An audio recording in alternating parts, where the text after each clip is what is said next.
How pleasant to know Mr. Lear, who has written such volumes of stuff. Some think him ill-tempered and queer, but a few think him pleasant enough. His mind is concrete and fastidious. His nose is remarkably big. His visage is more or less hideous. His beard it resembles a wig. He has ears and eyes and 10 fingers, leastways if you reckon 2 thumbs. Long ago he was one of the singers, but now he is one of the dumbs. He sits in a beautiful parlor with hundreds of books on the wall. He drinks a great deal of Marsala, but never gets tipsy at all. He has many friends, laymen and clerical. Old Foss is the name of his cat. His body is perfectly spherical. He weareth a runcible hat. When he walks in a waterproof white, the children run after him so, calling out, "He's come out in his nightgown, that crazy old Englishman, oh!" He weeps by the side of the ocean. He weeps on the top of the hill.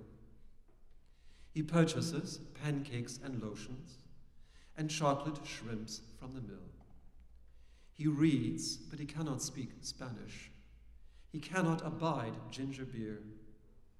Ere the days of his pilgrimage vanish, how pleasant to know Mr. Lear.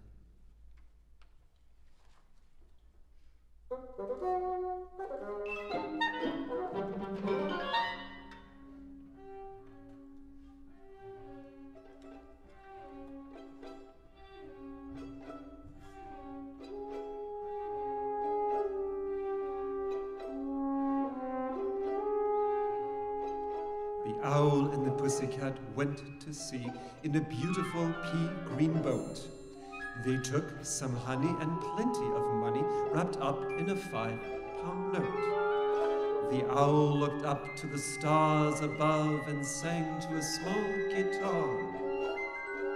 "Oh, lovely pussy, oh, pussy, my love, what a beautiful pussy you are. You are, you are, what a beautiful pussy you are."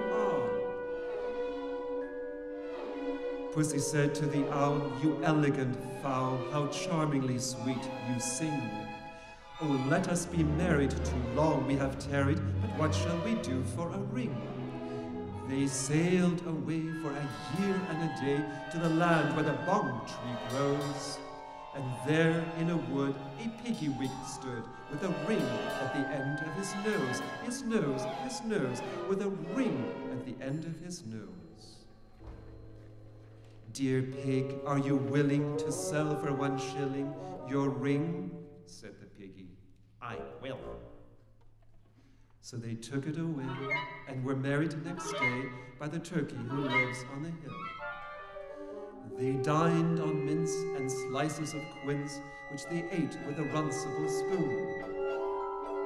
And hand in hand on the edge of the sand, they danced by the light of the moon, the moon, the moon. They danced by the light of the moon.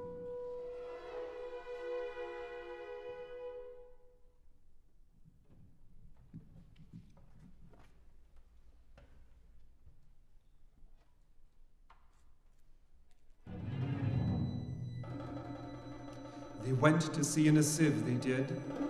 In a sieve they went to sea. In spite of all their friends could say, on a winter's morn, on a stormy day, in a sieve they went to sea.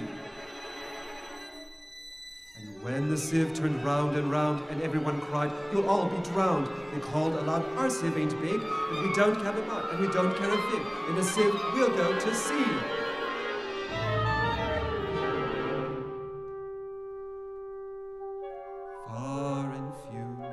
Far and few are the lands where the Jumblies live. Their heads are green and their hands are blue, and they went to sea in a sieve. They sailed away in a sieve, they did. In a sieve they sailed so fast, with only a beautiful pea-green veil tied with a ribbon by way of a sail to a small tobacco pipe mast. And everyone said who saw them go, "Oh, won't they soon be upset, you know, for the sky is dark and the voyage is long, and happen what may, it's extremely wrong in a sieve to sail so fast."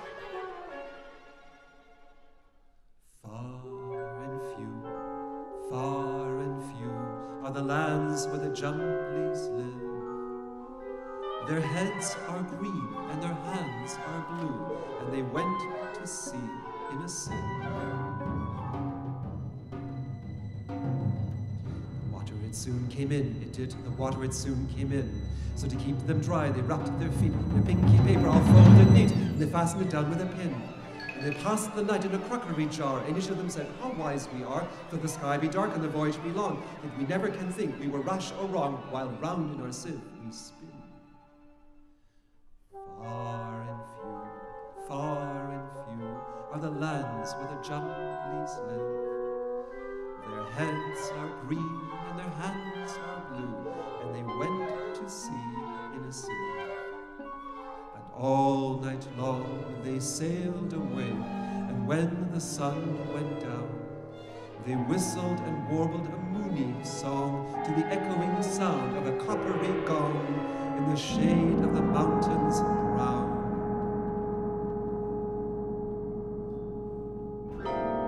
Oh, Timballo, how happy we are when we live in a sieve and a crockery jar, and all night long in the mountain pale we sail away with a peen-grease sail in the shade of the mountains brown. Far and few are the lands where the Jumblies live. Their heads are green and their hands are blue, and they went to sea in a sieve. They sailed to the western sea, they did, to a land all covered with trees, and they bought an owl, and a useful cart, and a pound of rice and a cranberry tart, and a hive of silvery bees. And they bought a pig, and some green jackdaws, and a lovely monkey with lollipop paws, and 40 bottles of Ringbo Ree, and no end of Stilton cheese.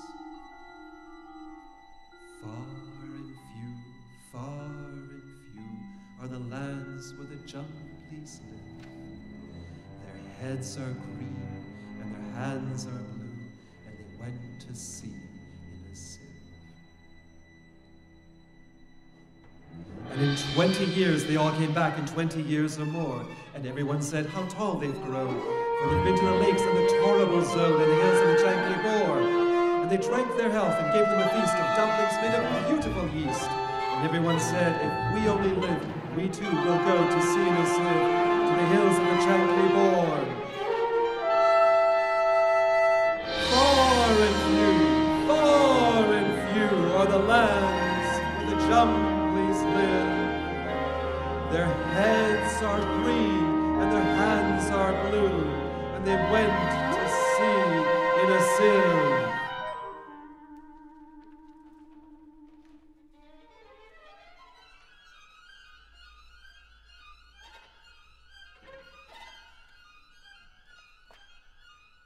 Calico Pie, the little birds fly down to the calico tree.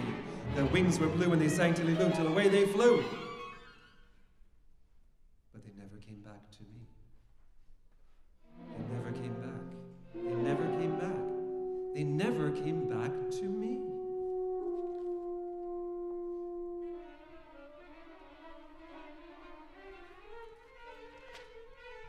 Calico Jam, the little fish swam over the syllabub sea. He took off his hat to the sole and the sprat and the willoughby wat. But he never came back to me. He never came back. He never came back. He never came back to me. Calico Ban, the little mice ran to be ready in time for tea. Flippity-flop, they drank it all up, danced in the cup. But they never came back to me. They never came back. They never came back. They never came back to me. Calico Drum. The grasshoppers come, the butterfly, beetle, and bee. Over the ground, round and round, with a hop and a bound. But they never came back. They never came back. They never came back. They never came back to me.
when awful darkness and silence reign over the great Grombulian plain, through the long, long wintry nights, when the angry breakers roar as they beat on the rocky shore, when storm clouds brood on the towering heights of the hills of the Chankly Boar.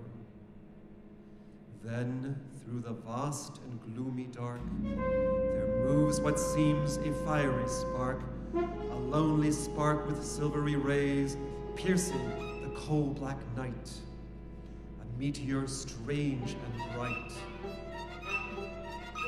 Hither and thither the vision strays, a single lurid light. Slowly it wanders, pauses, creeps. Anon it sparkles, flashes and leaps. And ever as onward it gleaming goes, a light on the bong tree stems it throws. And those who watch at that midnight hour, from hall or terrace or lofty tower, cry as the wild light passes along, "The dong!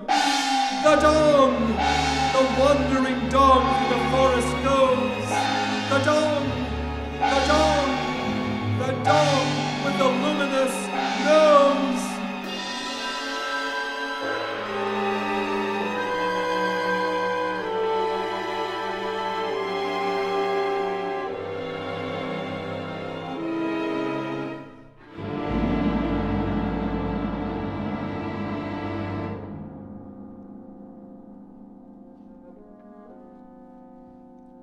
Long years ago, the dong was happy and gay, till he fell in love with a Jumbly girl who came to those shores one day. For the Jumblies came in a sieve, they did, landing at eve near the Zemery Fid, where the oblong oysters grow and the rocks are smooth and gray. And all the woods and the valleys rang with the chorus they daily and nightly sang. Far and few are the lands where the Jumblies live. Their heads are green and their hands are blue, and they went to sea in a sieve.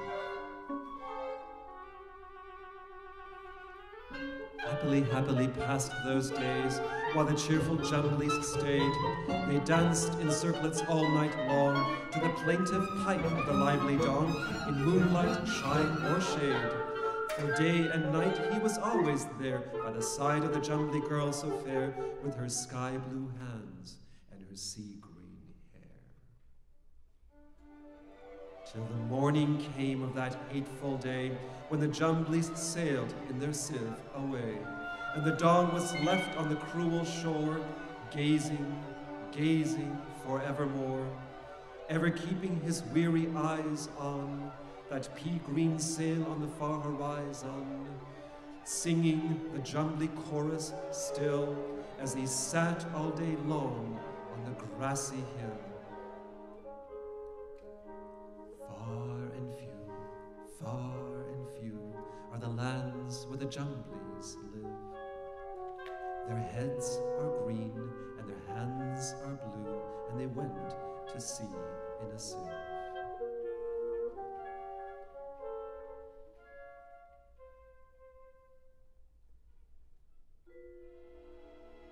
But when the sun was low in the west, the dong arose and said, "What little sense I once possessed has quite gone out of my head."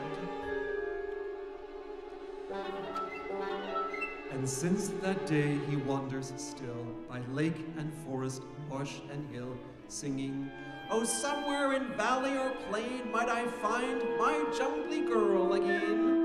Forever I'll seek by lake and shore, till I find my Jumbly girl once more." Playing a pipe with silvery squeaks, since then his Jumbly girl he seeks. And because by night he could not see, he gathered the bark of the twine gum tree on the flowery pane that grows. And he wove him a wondrous nose.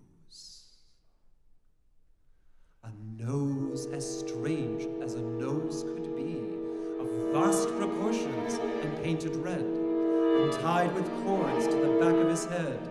In a hollow, rounded space it ended, with a luminous lamp within suspended, or fenced about with a bandage stout to prevent the wind from blowing it out, and with holes all round to send the light in gleaming rays on the dismal night. And now each night and all night long, over those plains still roams the dong, and above the wail of the chimp and snipe, you may hear the squeak of his plaintive pipe, while ever he seeks, but seeks in vain, to meet with his Jumbly girl again. Lonely and wild, all night he goes, the dong with a luminous nose. All who watch at the midnight hour, from hall or terrace or lofty tower, cry as they trace the meteor bright, moving along through the dreary night. This is the hour when forth he goes, the dong with a luminous nose. Yonder over the plain he goes, he goes, he goes, the dong with a luminous nose.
Oh, my aged Uncle Arly, sitting on a heap of barley, through the silent hours of night, close beside a leafy thicket.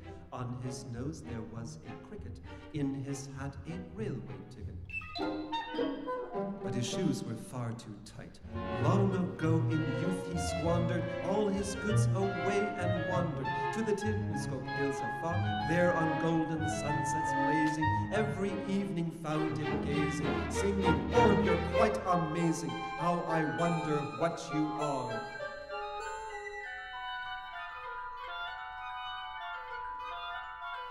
Like the ancient Medes and Persians, always by his own exertions, he subsisted on those hills, whiles by teaching children spelling, or at times by merely yelling, or at intervals by selling Proctor's Nicodemus pills.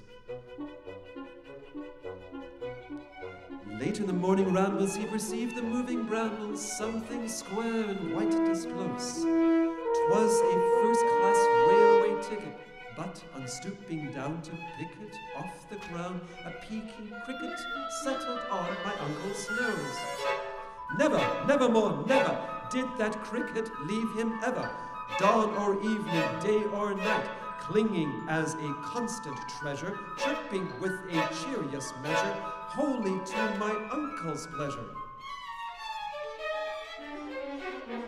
Those shoes were far too tight.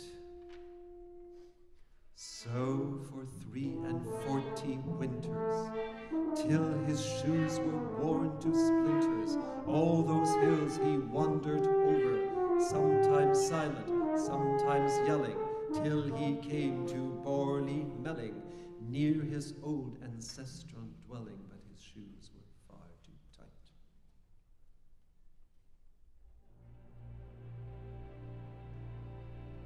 On a little heap of barley died my aged Uncle Arly, and they buried him one night, close beside the leafy thicket. There his hat and railway ticket, there his ever faithful cricket.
Who or why or which or what is the Akond of Swat? Is he tall or short, dark or fair? Does he sit on a stool or a sofa or a chair? Or squat, the Akond of Swat. Is he wise or foolish, young or old?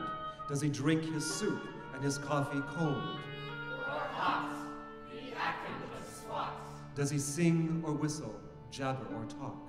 And when riding abroad, does he gallop or walk? Or trot, the Akond of Swat. Does he wear a turban, a fez, or a hat? Does he sleep on a mattress, a bed, or a mat? Or a cot, the Akond of Swat. When he writes a copy in round hand size, does he cross his T's and finish his I's? With a dot, the Akond of Swat. Can he write a letter concisely, clear, without a speck or a smudge or a smear? Or not, the Akond of Swat. Do his people like him extremely well? Or do they, whenever they can, rebel? Or plot, at the Akond of Swat. If he catches them then, either old or young, does he have them chopped in pieces or hung? Or shot, the Akond of Swat. Do his people prig in the lanes or park, or even at times when days are dark? Rot, oh, the Akond of Swat. Does he study the wants of his dominion, or doesn't he care for public opinion? Shot, the Akond of Swat. To amuse his mind, do his people show him pictures or anyone's last new poem? Or what, for the Akond of Swat. At night, if he suddenly screams and wakes, do they bring him only a few small cakes?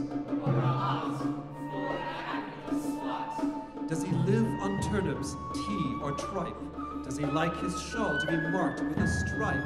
Or a dot, the Akond of Swat. Does he like to lie on his back in a boat, like the lady who lived in that isle remote? Shabbat, the Akond of Swat. Is he quiet or always making a fuss? Is his steward a Swiss or a Swede or a Russ? Or a Scot, the Akond of Swat. Does he like to sit by the calm blue wave, or to sleep and snore in a dark green cave? Or a grot, the Akond of Swat. Does he drink small beer from a silver jug, or a bowl, or a glass, or a cup, or a mug? Or a pot, the Akond of Swat. Does he beat his wife with a gold-topped pipe when she let the gooseberries grow too ripe? Or rot, the Akond of Swat. Does he wear a white tie when he dines with friends, and tie it neat in a bow with ends? Or a knot, the Akond of Swat. Does he like new cream and hate mince pies? When he looks at the sun, does he wink his eyes? Or not, the Akond of Swat. Does he teach his subjects to roast and bake? Does he sail about on an inland lake? In a yacht, the Akond of Swat.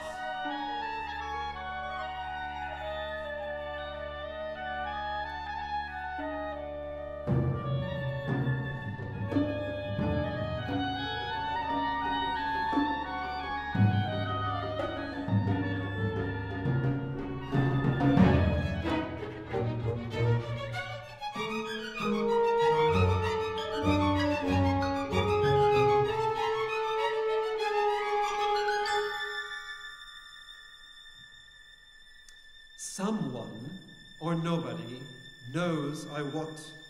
Who or which or why or what is the Akond of Swat?